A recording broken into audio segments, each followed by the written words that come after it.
Alright, well, we're back on part 2. So let's see if I can answer these questions rapid fire. See if we can get through this quickly. Because, again, I'm a long-winded SOB, so probably won't work out too well.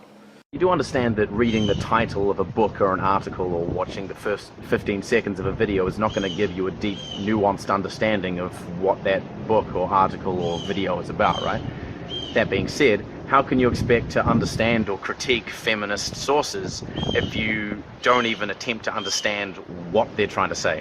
The first answer to your question is, well, no shit. The second answer to your question is, you can't.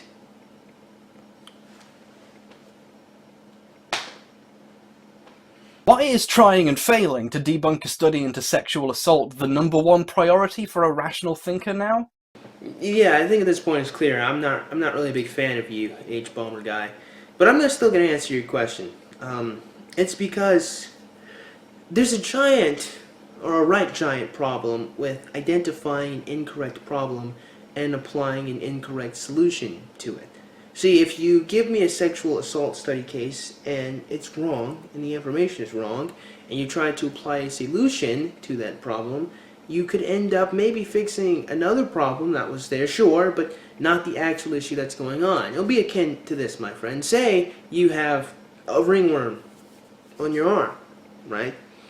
And someone walks up to you and says, oh, yes, I see you're not very healthy, you're really tired, and you've got baggy eyes. Here's a diet for you to go eat. And sure, that diet might be nice, it might be great, but it won't do anything about the ringworm on your arm. I guess, to summarize, we have to correctly identify problems in order to ensure correct solutions. Identifying one problem for another thing will not solve the first problem. Instead of giving someone a better diet, you need to give them some Blue Star ointment. Hopefully you can pick up what I'm putting on the table, my friend. Continue. Does it maybe say something about your priorities? Does it maybe? Nah, it's fine, it's the feminazis, we have to stop them. They're taking away our video games. Look, Anita, I'm sorry, but we can't actually destroy video games. That doesn't make any sense. One of the major arguments that I see in many of your videos is that it is possible to separate criticism of the religion of Islam from the actual Muslim people. I'm actually going to have to pause you right there. Because I actually intended on making a video talking about the very topic, solely that. Is it indeed possible to separate criticism of one's idea from the individual themselves? So the shorthand answer I came up with was kind of, but mostly not really, considering the fact that if the person was not implying or using, or if the person wasn't adhering to their ideas, you wouldn't need to criticize it. And since the person's ideas are forms in the actions, and you're criticizing their actions, you are indeed criticizing that person. I have to make a whole video about that, but honestly, I don't really think, I mean, it's you kinda can, but mostly not really. But that's actually not your question. I'm sorry, continue. And yet, this line seems to be crossed very often. I see things like raghead or camel fucker or other things like that in your comment sections. I see people taking very serious shots at Muslims in videos and hangouts, and they don't get called out, at least not that I can see. So my question is this: why should a person of conscience who is concerned about the Muslim people and their community not being harmed or mistreated, why should they believe that you're actually only attempting to look at the ideas and talk about the ideas if you ignore bigotry that's occurring right in front of you? The honest answer to your question, Chris Olson, is if this is all true, the honest answer to your question is, well, they shouldn't.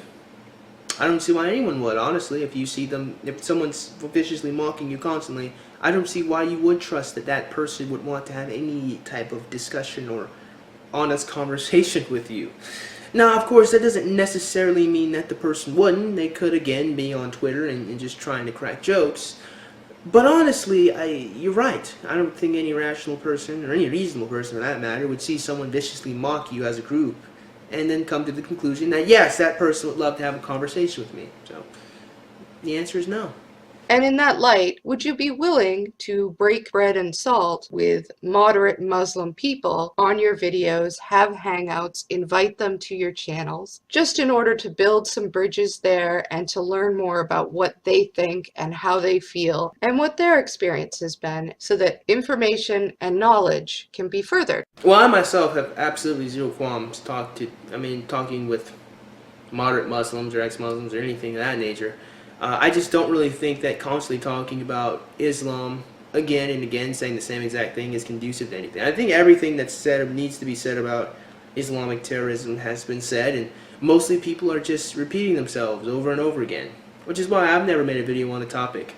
It's just because I feel that I would just be saying everything everyone else was saying, and well, that would be a waste of everyone's time, wouldn't it? Saying the same thing over again, just in a different way. Repeating what you said. Saying what was said before, but saying it again in a new light. See, I just wasted all of our time, see? Do you deny that systemic racism against black people is like a thing in general? If so, what? Okay, just step up, just cover your ears for a second and let the smart people talk. If not, why is it so much more important to you to demonize groups like Black Lives Matter than to actually use your platforms to discuss actual solutions to issues surrounding race and racism? Again, you, sir, don't seem to know that I exist, for I try all of the time. In fact, I've given the entire world the answer to racism, and it just is all a matter of applying it. But then again, I guess I'm not a very popular individual, so you probably don't know that I've given us the solution to racism numerous times on multiple occasions. But yeah, the reason why people demonize Black Lives Matter, actually, I think Black Lives Matter does a pretty good job of demonizing itself. So it's their own behavior answers your own question. I'm sorry. As to the actual solution to racism, I try to talk about that all of the time. And the solution, as I have said many times before, is this. First step, you have to love who you are as a person, as an individual. When you love yourself, all you can do is love other people. That's all you can do. That's all you can do. If you've ever discussed or done a video about black-on-black crime, when are you going to do a video about white-on-white crime and what we, as white people, can do to solve the problems in our community? Well, I haven't, so that's not really a question for me. But to answer your question, I mean, I think solving crime itself is the real issue here. I don't really think it makes much of any difference what the person's race is, more than the fact that they've committed a crime. See, the whole thing with race and racial politics, again, to me, it's just a waste of time. Just fix the fucking problem is the way I see it. That's the way I see it, at least. Why is a literal teenager's different definition of racism from you so horrifying that you all have to go, no! No, we have to stop him! We've got to debunk him now! Ah! To tell you the God honest truth, Giraffe Man, I guess I'll call you. Honestly, I'm not really entirely sure why Milo's video pissed off so many people in the way that it did, or why Milo's videos continue to piss off people. I stopped watching Milo quite some time ago. I stopped giving a damn. I guess I can't really answer your question, other than the fact that he offended them by assuming malintentions to them when they don't have any. Now, sure, Milo tried to clear it up, but at that point, the damage was done. But honestly, I think you have a point. I don't really think that Milo was that egregious. I think it would have been a lot more reasonable if people just talked to him. Just had a conversation with the kid. And if anything, I think it would have been a much better use of our time to convince him that he was wrong and get him to our side than to constantly and viciously mock him. Now, if anything, he's more steadfast in his beliefs than he was before after this flood of bullshit came his way. So, yeah, looks like I lost another one. Continue. Wherever did you get the idea that racism was a self-applied identity? And if the only true racists are the racists who self-identify as racists, how can we ever expect to make any social progress to reduce racism? I don't really even think I've understood your question from the beginning, Steve. If the only way you can apply racist is to self-apply... Well, first of all, racist is just an adjective. It's just to describe an individual who thinks one race is superior than the other. So, I mean, it doesn't make any sense to put it self-applied. I guess the real question is it accurate? It's not about whether or not, it needs to be self-applied. I don't think that's relevant to an adjective. I think the question is whether or not is the person actually racist. If the person's not racist, then you shouldn't use that term. If they are racist, then you should. It should begin and end with, is this a reasonable or an accurate description of this person's character? Not really so much does it need to be self-applied. I don't really understand that question. Or did I just answer my own question? You often say that you are for equality of opportunity, but if people of color, for instance, have to overcome barriers whites do not, such as discrimination and unequal treatment as are well documented in various studies, then how can the current situation be thought of as equal opportunity in any real way? And why do you consider it racist to discuss these issues? I don't really know much about that topic, and thus I don't really discuss it very often. So it's not really a question for me, unfortunately. It's not really a question I can answer. Sorry, you're a bit disappointed. Do you understand basic English syntax? Like, if... You are one to talk about a lack of understanding of the English language. You're in a video with a guy that doesn't understand that you add S at the end of a noun to represent plurality. Yeah, he's in your video, not in our community, so maybe you should go give him some English lessons. Just saying. If I say this cat is pretty, I don't mean that all other cats aren't pretty. Like, do you really not get why saying all lives matter in response to Black Lives Matter is not only racially insensitive, but just patently ridiculous? No. Then again, I was saying all lives matter before it was cool, so I really don't understand it, to tell you the honest truth. I would like it if you just explained it to me, instead of you just insulting our intelligence. That'd be nice, don't you think? No? Isn't it offensive to men to assume that a man could only ever want equality for women, and therefore be comfortable with feminism as a whole in order to get laid, and that reduces us to beasts? If that was the case, wouldn't I attempt to get laid from my views instead of not ever trying that? Well, I don't know your life, bro. I don't know if you're secretly trying to get some or not. But to answer your question, I would say, yeah, certainly, absolutely. Just the other day, I said on this one bearing video, honestly, I think the chick was wrong, but I don't really think that she deserved to be mocked in any capacity. I honestly think that, in fact, if what she was saying worked in convincing young women to no longer be catty to each other, then I think that's a win. And then some asshat came along and said, well, sir, allow me to analyze your comment and tell you what you actually meant. What you actually meant to say was, I think this chick is pretty hot, so I don't have a problem with her. And I was like, my initial reaction was, fuck you, asshole. I spend huge fractions of my time telling hot women that they've said stupid shit. And my second reaction was to just go fuck off. And my third reaction was finally to say, look, being attractive doesn't have anything to do with whether or not I find what someone said to be reasonable or not. I guess that's just a long way of me saying, yeah, I do find it offensive when people think that just because you defend a woman, it means you want to put your dick inside of her. The answer is yes.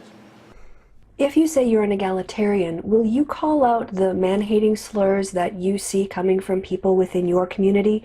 People who use terms like cuck, beta male, faggot, or mangina? All of these things basically distill men down into thinking that the most important thing about them is to be having sex with a woman. Well, for starters, I don't consider myself to be an egalitarian because I think men and women are already equal and we don't need to advocate for equality. But to actually answer your question, I've made an entire video about that topic. I've discussed it numerous times that I think it's absolutely ridiculous to reduce men to things that just want to have sex with women. But to answer your more immediate question about calling people out about their usage of terms, I haven't. I normally don't, though I don't use the terms myself very often. I haven't used the term beta male, in earnest in quite literally over 2 years.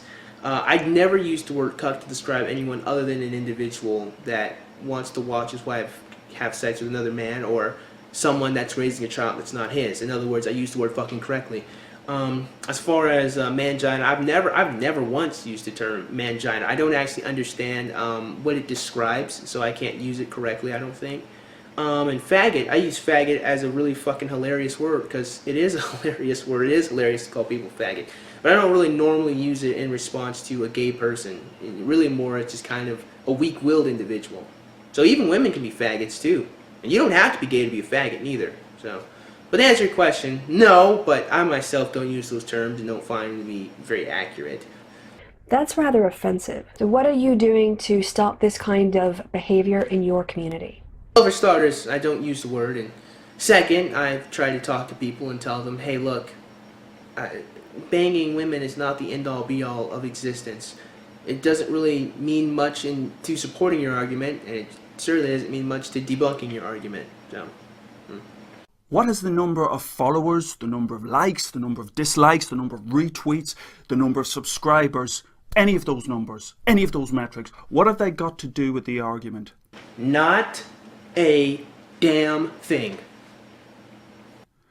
Deepak Chopra, for example, a man who trots out an endless stream of pseudoscientific quantum woo bollocks, has nearly 3 million followers. So what? Those people follow him because he tells them what they want to hear. Yeah, sir, that almost describes like the entirety of YouTube. Look, did I just say that out loud? Why even mention the number of followers you have? What difference does it make? Well, it doesn't make any difference, so... Why is it that you go on and fucking on about safe spaces and trigger warnings and delicate little flowers, but continue to hide behind your cartoon avatars and your childish pseudonyms, and whenever anyone calls you out on your sexist, racist, homophobic, bigoted rhetoric, you become the argument of your own scorn and are hashtag triggered, as they say?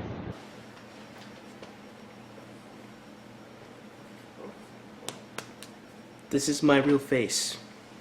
My name is Zarius Emanuel Larry Dorch. I am the only Zarius Emanuel Larry Dorch in existence. Literally. If you type in Zarius Larry Dorch in Google, you will only find this face. So first, I resent that nonsensical idea that all of these people who oppose you only have avatars and hide behind their computer screens. Because I certainly don't. I just told you my full name. My full legal name, by the way. That said, the reason why people go on and on about safe spaces and trigger warnings and people being delicate little flowers is because it does nothing but breeds weakness. And weakness obviously means that you're going to be easily taken advantage of. It means you're going to be easily hurt. You're not going to be able to get much done. You're not going to be able to accomplish much. People don't want to breed, especially weak men, let alone weak people. People really don't like weak men. I made a whole video about that. But the reason why they don't like the safe spaces and the trigger warning is because it really, more than anything else, shows a fundamental lack of wanting to change and grow and become stronger. At the very least, that's my problem. That said, honestly, if someone wants to be in a safe space, I really don't care. And honestly, trigger warnings don't bother me too much, other than the point when they get obnoxious. When they're obnoxious, well then that gets me. But I personally don't really care about safe spaces or trigger warnings. What I do care about, on the other hand, is breeding weakness. And that is one thing that those places are, I would say, training grounds for, honestly. Hopefully that answers your question. Are you willing to publicly acknowledge and admonish the massive amount of hatred, bullying, harassment, and intimidation that a lot of your fans infringe upon people? Yeah, sure, except my fans don't. In fact, I've gone on numerous occasions just to go check it out. Whenever I do a video response to people, my subscribers will certainly dislike the video, don't get me wrong, but when they add a comment, it's not usually just some one-off fuck you type bullshit. They actually try to engage the individual. They actually try to say something that makes sense. Usually, I mean, I've never really caught anyone who frequents my channel saying a bunch of mean, inflammatory things or calling people shitty, cunty things like that. I mean, I have seen it on other channels, so I guess that's more of a question for them more than anything else. But more than that, let's take into consideration that these are adults and you can't really control them, considering you're just some fucking person on the internet. But yeah, on numerous occasions I've said making fun of feminists constantly and calling them mean, shitty things is not conducive to anything. And while it's funny, you know, to be a little snarky towards them, if your objective is to convince them of something different, well, being a dick isn't really going to be very helpful in that endeavor, I would say. And I don't mean these tiny disclaimers that you put under the description fold or flash for 2 seconds at the beginning of the video that you know nobody reads. I mean a public and ongoing anti-bullying stance. Like I said, numerous times I have said in different videos that constantly mocking and telling feminists that they're dumb and stupid and they're cunts and whatever, X, is not conducive to changing the person's mind. I think being snarky is, being sarcastic is one thing, but to viciously mock them is not conducive to anything. I don't know how many times I can say that, but I mean, people are people, they're going to do what they do. You can't really stop them. Or do you kind of like watching your fans go around harassing people and calling them slurs and telling them to kill themselves? You kind of like it, don't you? Not really, no. At this point, I feel like I'm constantly repeating myself, but that's not conducive to anything. At least it's not conducive to my ultimate goal. I mean, if that's your thing, and I guess that's just what you're into, just makes you a dick. Why do you find it so hard to believe that feminists are being harassed online? I don't. I know for a fact that they're being harassed online. What I find hard to believe is the fact that they actually think that it shouldn't happen and that the whole of the world should bend to their whim and that they should not become stronger and better individuals and change their mind, based on what someone reasonably said. But that everyone around them should just stop and be nice, and the world should just no longer have issues, and you just should not be forced to grow and change. Nope. That's what they believe. That's what I find hard to believe, is the fact that they actually think that. Do you understand the key importance of reproducibility and repeatability in scientific research? Oh my, that's almost like it's the entire point. And I'm sorry for being a snarky dick, but can you please stop insulting our intelligence? Can you just assume that we're reasonable people? Goodness. That's simply going to Google Scholar, doing a 30-second search for keywords and pulling out the first paper you find that backs up your stance is not a particularly credible way to do research. That you have to have a much broader overview, to read the material, to follow the citations through, to look at the broad brush approach to a particular problem. Well, considering the fact that I normally just use conjecture, basic common sense, and comical logical arguments in order to convince people that I am indeed correct, it's not really something that I do or frequent. Most of the time, I'll straight up tell people that no, I do not have scientific peer-reviewed evidence. I just have fucking reality on my side. So I guess it doesn't really apply to me. But the honest answer to your question is, well, is obviously. That's the answer to your question. Can you please assume that we have some modicum of intelligence? That would be nice. I would appreciate that. You do realise that you're as much of a social justice warrior as those you critique? It's just that you espouse a different form of social justice, a rather less considerate, rather less forgiving, rather less kind form of social justice. If you identify as an egalitarian, then I'm interested in your take on the usefulness of the concept of the original position as laid out by John Rawls in his theory of justice. Except I'm not an egalitarian, so I can't answer that question. As a supporter, as a proponent of freedom of speech, why do you want to quash academic freedom? If you're not familiar with the concept of academic freedom, it's worth, in the UK at least, looking up the 1988 Education Reform Act and seeing what that says about the rights of academics to put across unpopular opinions. No, I'm cool with anyone learning anything. If you want to learn underwater basket weaving, well, that's your prerogative. So I guess that's not really a question for me. Why are you so obsessed with Anita Sarkeesian? Honestly, I stopped giving a damn about Anita Sarkeesian when she made that video about butt coverings. That was the moment I realized that there is nothing else that woman can say that will be conducive to any conversation about anything. That was the moment I realized she had fuck all else to talk about. And I haven't been proven wrong since, so yeah, I don't care about Anita Sarkeesian, and nobody else should. Everyone should just stop talking about Anita Sarkeesian. That would be really helpful. But they don't. Do you really think you can spend your entire life in a perpetual state of emotional immaturity? Do you actually imagine that you will be able to perpetuate your adolescence for your entire existence? Wait, didn't somebody else ask this one? Wait, I gotta... Ah, fuck.